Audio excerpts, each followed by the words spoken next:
Monsieur le sénateur. Voilà. Bien.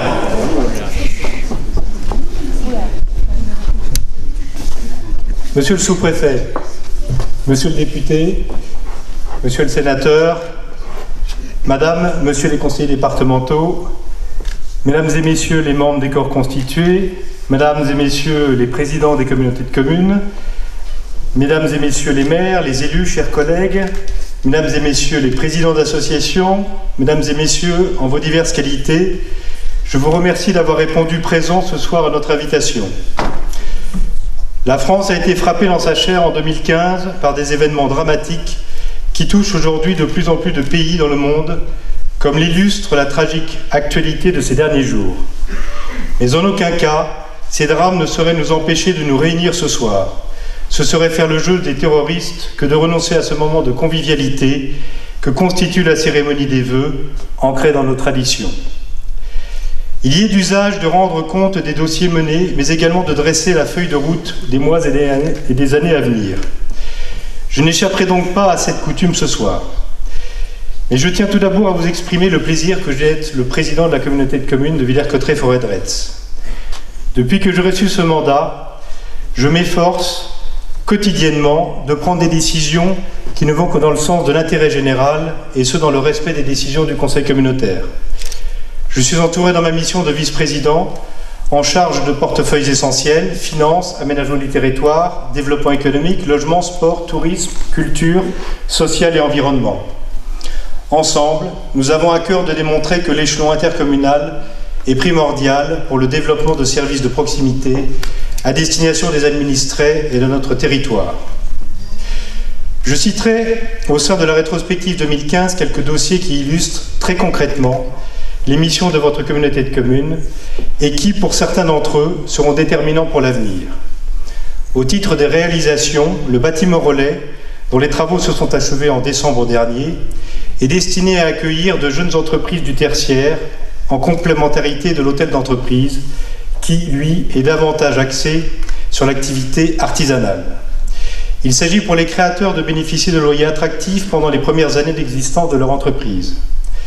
Bâtiments relais et hôtels d'entreprise sont situés à Villers-Cotterêts, impasse du Chénois, et concourent ainsi à constituer un pôle de développement économique majeur sur notre territoire que nous nous devrons de conforter et de faire évoluer au cours des prochaines années. Dans un autre domaine, depuis le 1er juillet 2015, un nouveau chantier d'insertion œuvre sur le territoire de nos communes. Ce chantier, qui répond à une demande de nombreux de nos collègues maires, est à la hauteur de nos ambitions de départ en contribuant à la restauration du petit patrimoine bâti. Il permet également aux administrés d'avoir là aussi une vue très concrète d'actions que notre communauté de communes peut mener dans leur commune. Les bénéficiaires du chantier d'insertion ont la chance d'être encadrés par une équipe technique, sociale et administrative très dynamique, car, ne l'oublions pas, outre les réhabilitations qui sont effectuées, l'essentiel pour notre communauté de communes est de mener à bien sa mission en aidant à la réinsertion professionnelle et sociale des personnes encadrées. Concernant l'aménagement du territoire, 2015 a été une année d'avancée et de concrétisation là aussi. Comme annoncé il y a un an, un service d'instruction des autorisations du droit des sols a été créé par la communauté de communes pour pallier le retrait programmé par la loi au 1er juillet dernier des services de l'État s'agissant des communes ne disposant pas encore en propre de services d'urbanisme. Le nouveau service de la communauté de communes a évolué en pôle aménagement du territoire. Grâce aux compétences des agents qui le composent, ils ont ainsi permis un élargissement de ses missions dans le domaine du développement économique et de l'habitat. Ce pôle, que je voulais proche des communes et des habitants dans un souci d'efficacité, remplit sa feuille de route en développant un service de proximité et de conseil, apprécié tant par les élus que par les administrés de notre communauté de communes, ainsi que par ceux des 10 communes de la communauté de communes du Pays de la Vallée de l'Aisne, dont notre service instruit les dossiers dans une démarche de mutualisation. Autre illustration concernant l'aménagement du territoire, le système d'information géographique, le SIG. Il a été développé sur l'ensemble du territoire. C'est un projet qui était attendu pour disposer d'outils informatiques performants, évolutifs et libres de droit pour une partie d'entre eux. Le SIG permet le stockage et le traitement de diverses données géographiques et d'urbanisme. Ces données dont le périmètre évoluera en fonction de nos besoins permettront l'élaboration de cartes qui serviront tant aux élus qu'aux administrés via une consultation Internet. Le SIG nous permet de passer ainsi de l'âge du papier à l'ère numérique. Enfin, dans le but de soutenir financièrement les projets de nos communes et, partant, leur capacité d'investissement au bénéfice des entreprises, j'ai proposé en janvier dernier la création d'un fonds de concours. Doté de 600 000 € sur 3 ans, répartis à part égale entre les communes rurales et Villers-Cotterêts, il a déjà contribué à la réalisation de nombreux travaux, tels que l'enfouissement des réseaux à Villers-Cotterêts ou la rénovation de l'école de Puiseux-en-Retz. 2015 a également été l'année de la prise de nouvelles compétences par notre communauté de communes. Relevant du pôle aménagement du territoire, qui décidément aura fort à faire cette année,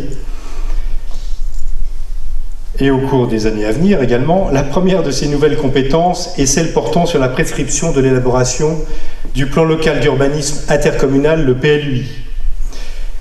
Nous n'avons pas fini d'en entendre parler entre nous et d'en entendre parler autour de nous. Ce document, à l'échelle de notre communauté de communes, a pour vocation d'établir le projet global d'urbanisme et d'aménagement qui, dans le prolongement du schéma de cohérence territoriale, le SCOT, et en tenant compte des spécificités de nos communes, orientera durablement notre territoire à travers les choix retenus. En ce qui me concerne, je me suis engagé devant mes collègues élus à mettre en place une collaboration la plus poussée possible entre notre communauté de communes et l'ensemble de ses communes membres. C'est ainsi que j'ai souhaité qu'une charte, signée par tous les maires, décline les modalités de notre future collaboration, qui a vocation à aboutir à une véritable co-construction du PLUI. Les habitants seront bien entendu également très largement associés, via notamment des réunions publiques, auxquelles nous espérons qu'ils participeront très largement. Seconde nouvelle compétence prise en 2015 et essentielle pour l'avenir de notre territoire, celle concernant les communications électroniques, qui font partie des principaux projets que nous prévoyons de lancer ou réaliser en 2016, avec la même rigueur et détermination. Cette prise de compétence qui relève du champ de l'aménagement du territoire concerne plus précisément l'arrivée de la fibre optique et donc du très haut débit dans nos communes. Sa mise en œuvre s'inscrira dans le cadre du plan de déploiement établi par notre partenaire, l'UCEDA, l'Union des secteurs d'énergie du département de l'Aisne, à laquelle nous avons adhéré pour qu'elle puisse, par délégation de notre compétence, en piloter les travaux. Si, finalisant la démarche entamée par mon prédécesseur Jean-Claude Pruski, j'ai fait du très haut débit une priorité de ce mandat, c'est bien parce que nous sommes tous convaincus, entreprises, particuliers et collectivités, que le numérique est fondamental pour le développement et l'attractivité économique de notre territoire, et qu'en ce domaine, il ne saurait être question de perdre du temps. Très concrètement, cette prise de compétence permettra à notre communauté de communes, premièrement, de prendre en charge, à la place de ses 18 communes membres, les cotisations d'investissement et de fonctionnement versées à l'UCEDA au titre du déploiement de la fibre optique et ainsi de les soulager financièrement. Deuxièmement, d'en accélérer la réalisation en accord avec l'UCEDA.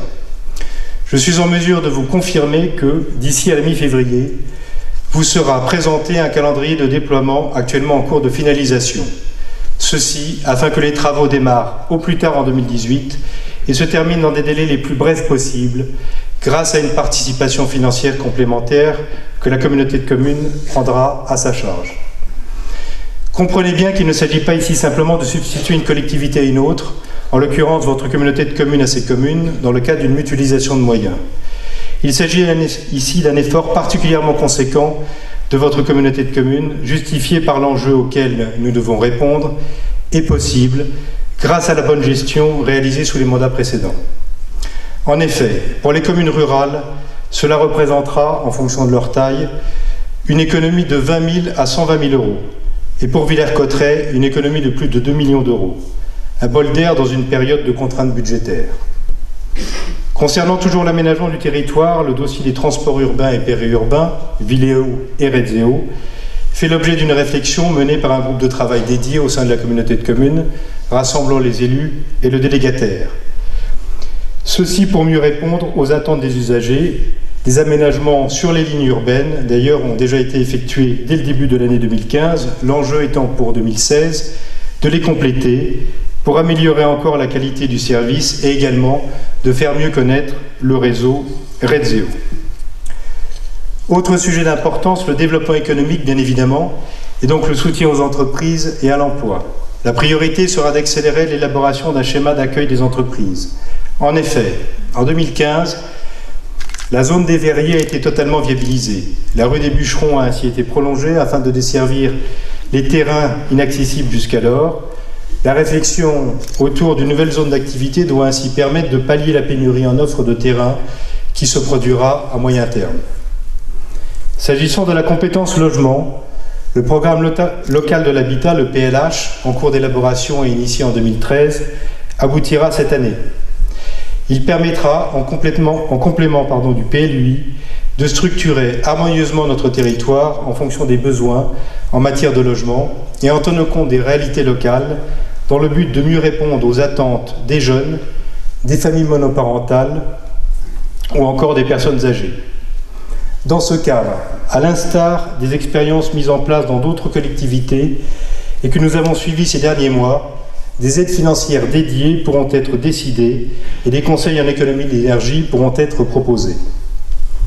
En matière touristique, et avec les autres présidents des EPCI qui composent le Pays du Soissonnais, nous avons décidé de créer cette année une identité graphique commune. En effet, le tourisme a été identifié comme un axe de travail majeur avec la volonté d'œuvrer à l'échelle d'un territoire plus pertinent pour le visiteur et de mettre en place une gouvernance opérationnelle capable de piloter des projets communs et de développer un réseau de sites structurants. L'identité visuelle partagée constituera la signature graphique des outils et actions de communication conçus à l'échelle du Pays du Soissonnais.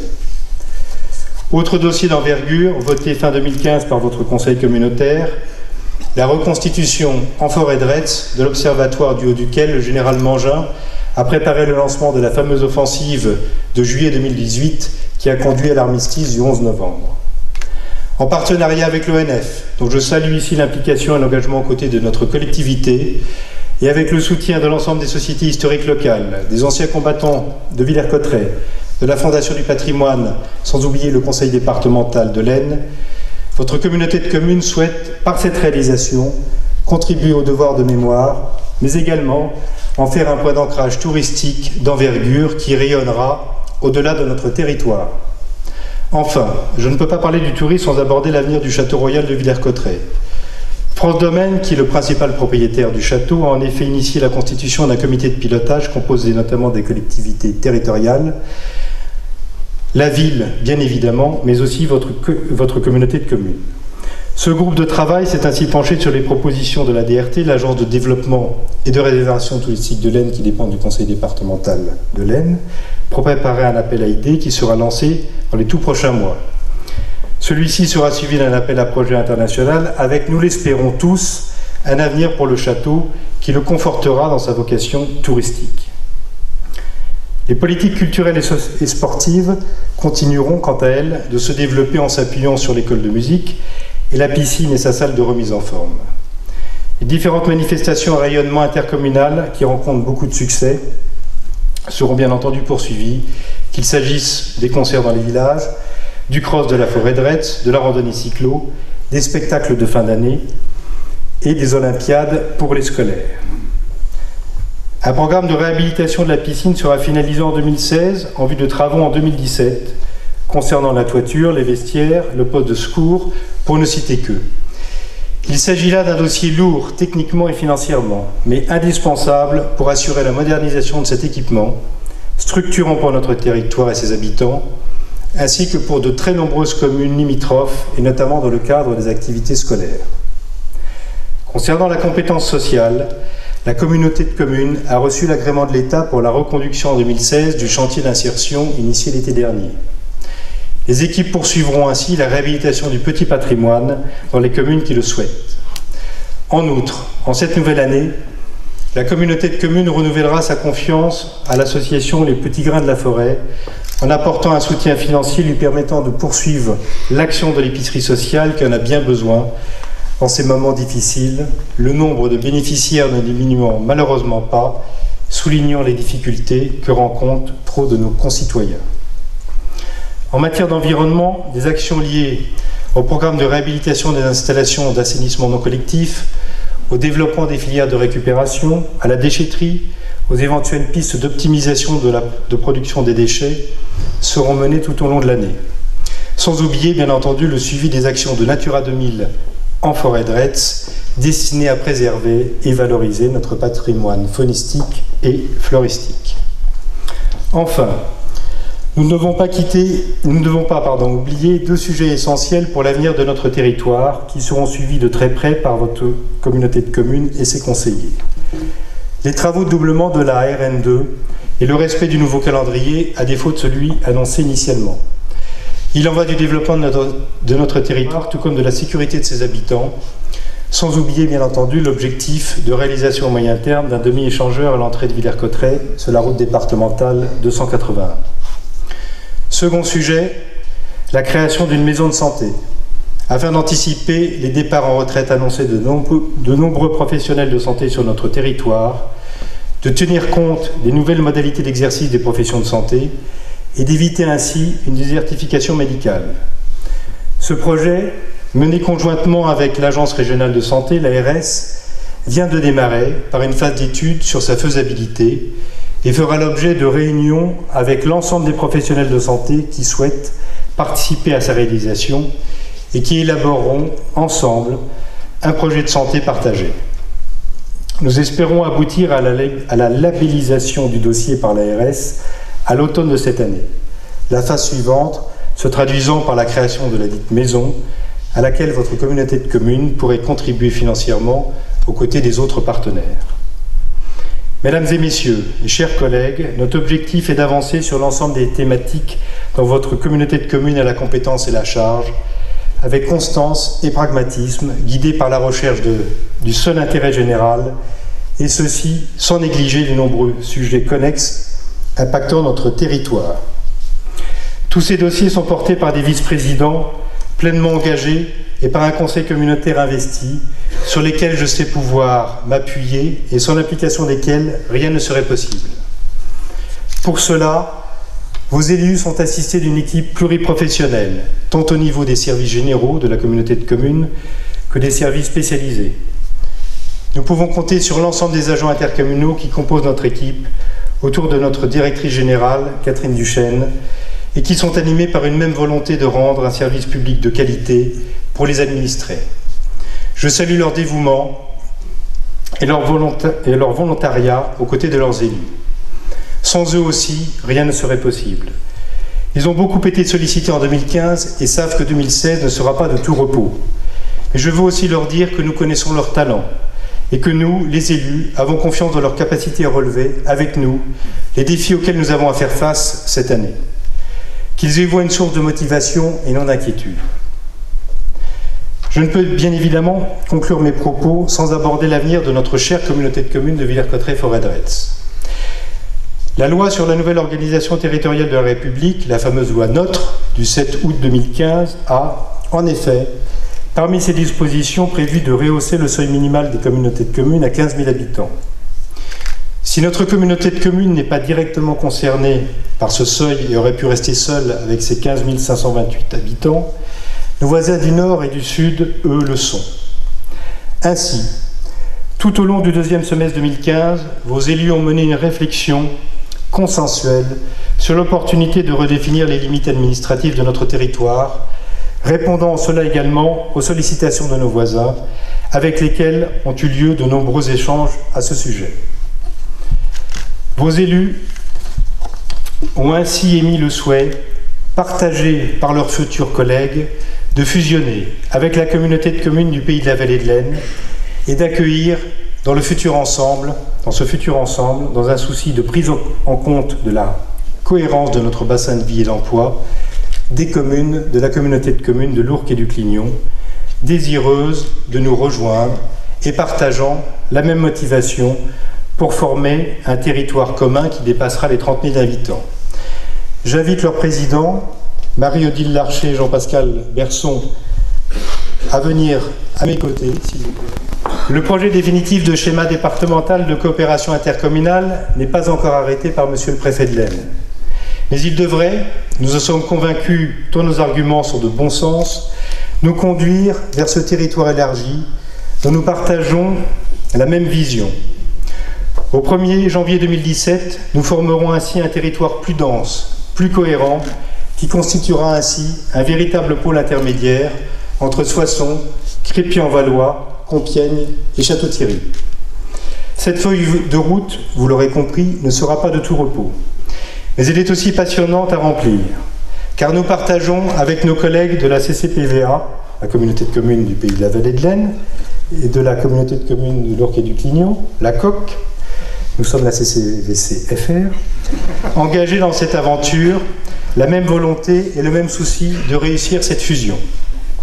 Ces aspects administratifs, avec tout ce que ce terme peut avoir de rébarbatif, ne doit pas prendre le pas sur la nature politique de la démarche qui nous anime, au sens noble du terme.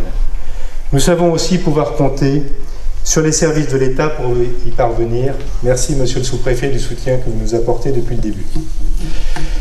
Vous le voyez, mesdames et messieurs et chers collègues, nous aurons tous, vos élus en premier, c'est aussi leur vocation, de quoi nous occuper au cours des prochains mois pour mener à bien tous ces projets et répondre aux défis qui se présentent à nous.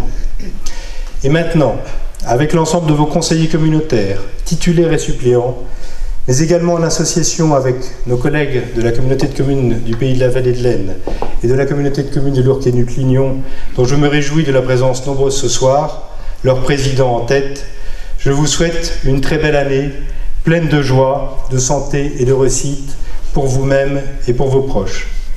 Merci de votre écoute et de votre patience. Voilà. Merci à vous.